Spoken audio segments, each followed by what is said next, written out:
Thank you. Thanks, Julie. Thank you, everybody, for your presentations. Thank you, Kennedy. Could you please talk a little bit about the limitations of the gacaca courts and the reconciliation villages that you're talking about?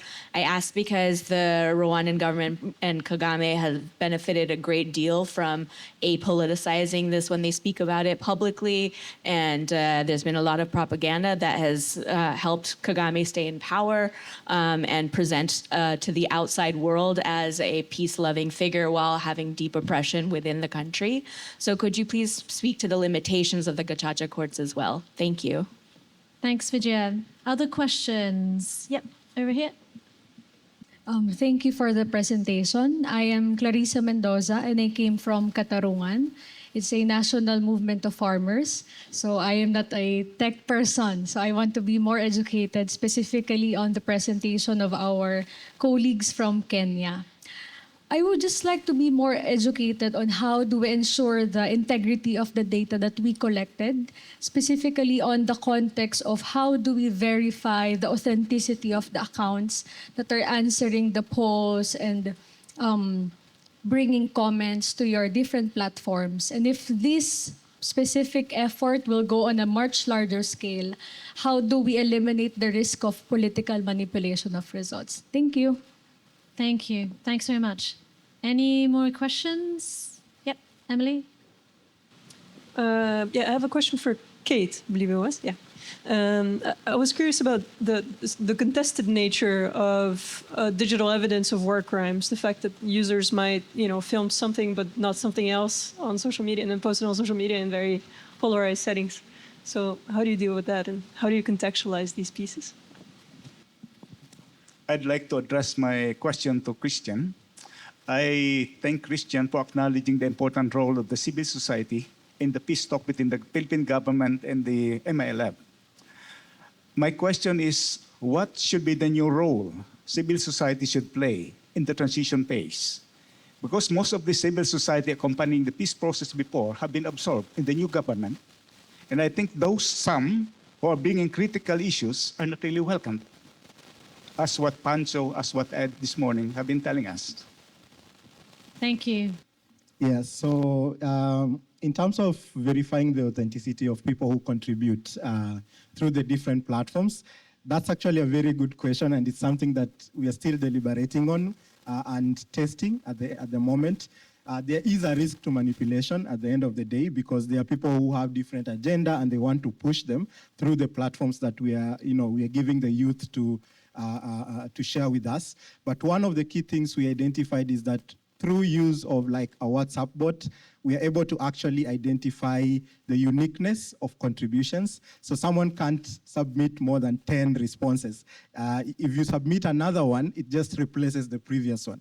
So it doesn't so there's no risk of specifically manipulation from like one specific person contributing, 20 or hundreds of comments. So that's one of the ideas that we had. But on the public links, like when you're using Police or when you're using Ramesh, there's also some measures that we're taking. Number one, we have some content moderation that is happening on the platform. So if we see, because we've also received some weird comments or really toxic comments on the platforms, but we do some active content moderation on the platform itself. The platforms are also designed to randomize some of the responses, and if there is a contribution that is getting a lot of attention, it brings it up to the top.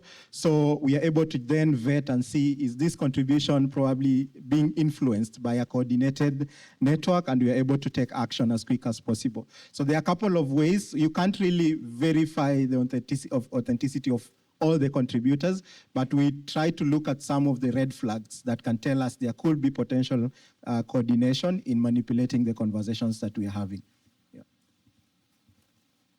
That was a great answer too. I want to ask a question too, so thank you for whoever asked that. In terms of dealing with, if I understand correctly, polarized data that's lacking contextual information, it is similar to what you pointed out. There's only so much currently that we're like able to do or vet per se. especially when you're using massive amounts of data. So that goes back to the need for certain guidelines, processes for investigators and lawyers and judges. We were working, for example, recently on this thing called the Holler Protocol, and it's to say it's not like officially affiliated with us. This is just from some of our other work in our other hats that we've been wearing. But we're working on the collection of audio data, right? And how do you verify its authenticity? How do you place it in context? And it's things around like, what metadata are you adding to it? Not just the metadata that you get from whatever tool you're using, but what metadata are you adding to it to contextualize it? What ethical requirement do investigators, and then therefore the lawyers that they're giving to, have to add additional sources to that contextual, to that metadata and other information? But it's a lot of documentation. And it's also that big question of like, how do you do all of that? And all these tools and processes to collect this information, store it securely, analyze it, be able to use it, track when you enhance it, to hear audio better, for example. So there's a lot of big questions around that too. But that's my best answer for contextualizing information. Thanks, Kate. Kennedy. Okay, thank you for the question. I think one of the limitations of the Gacaca courts, it overlooked justice for the victim. Because some of the participants, the reconciliation village, they said that there's a process that was hurriedly conducted, and some feel like justice has not been served to them. So from my personal reflection it's like a life bomb ticking, because in the event of the transition of power, let's say Kagame leave power today, then there might be an emerging group that feels dissatisfied, want to revenge, And today in Rwanda, they have what we call a unified national identity. It's a crime to ask somebody which ethnic group does the person belong. So you may find yourself in jail or behind bar when you ask somebody, are you a Tutsi or a Hutu? So they have a unified national identity. Okay. Thanks, Kennedy. Christian.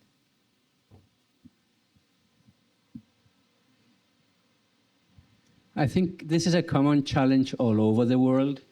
Social movements, civil society organizations, activists, they are there to push for change. What happens if they succeed? If change happens? Then somebody needs to run this change, right? The new situation. And this has happened in the Bangsamoro with the rebels now in power. This is happening right now in Colombia, where for the first time in history there is a progressive government, and they have tapped on civil society organizations into the government. This has happened in my own city, Barcelona, where the former mayor was herself a leader in the social movement and then absorbed part of that social movement into government. It does always create a vacuum. I think it's welcome because you take a responsibility from doing advocacy, then you are in charge of implementing. And that's a challenge, and that's when we all learn that political will is fundamental but insufficient. And that's also when you need to start innovating. You just mentioned Cyprus, 50 years of trying the same approach with limited results. Well, maybe it's time again. In the Philippines, there was innovation in the 80s, then in the 90s, then in the early 21st century, and probably now it's time for a new kind of social activism in the Bangsamoro, maybe bridging new links between different Muslim groups, with indigenous peoples organizations, with Christians, and with international community. So there's also this opportunity. So I just have a quick question for you, Anita. I know that we spoke a little bit in one of the workshops yesterday, and I thought it was fascinating that you're really focusing not on a conflict analysis that uncovers drivers of the conflict, but really opportunities for like resilience and connection, which I think is a great starting point.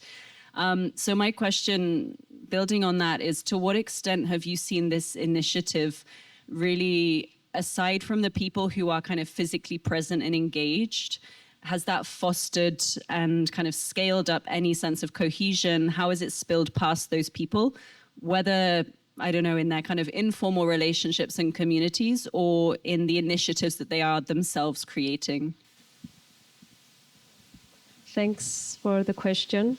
Well, as mentioned, it's very hard to sometimes measure what's going to happen after they leave the programs, but we do have, we keep in touch with them, so we know that, they keep in contact with each other. First of all, they come with their own prejudices, and when they leave the room, sometimes they're like, oh, okay, they are not the other that I've learned that they are. So they start building kind of a relationship based on what music they like, what the common food that we have. Then they're invited with each other's families, and they create opportunities for collaboration, because we see entrepreneurs as kind of natural peace builders in a sense. They have kind of common vision about something, and they're like, okay, let's collaborate.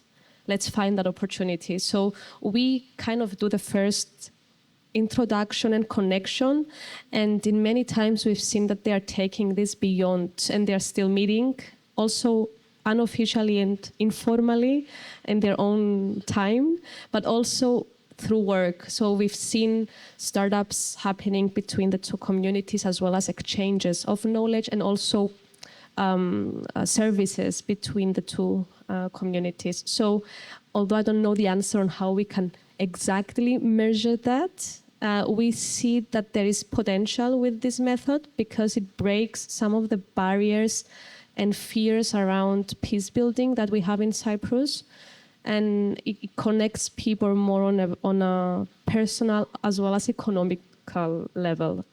So yeah, I think it creates a sense of trust as well, which is important for social cohesion. Thanks. Thank you, Anita, and thank you to all of you. I was really struck by, Christian, in your presentation, you talked about how every process teaches those that come after. I think that the work that you're all doing teaches those that come after. So thank you very much. Can we give them a big round of applause?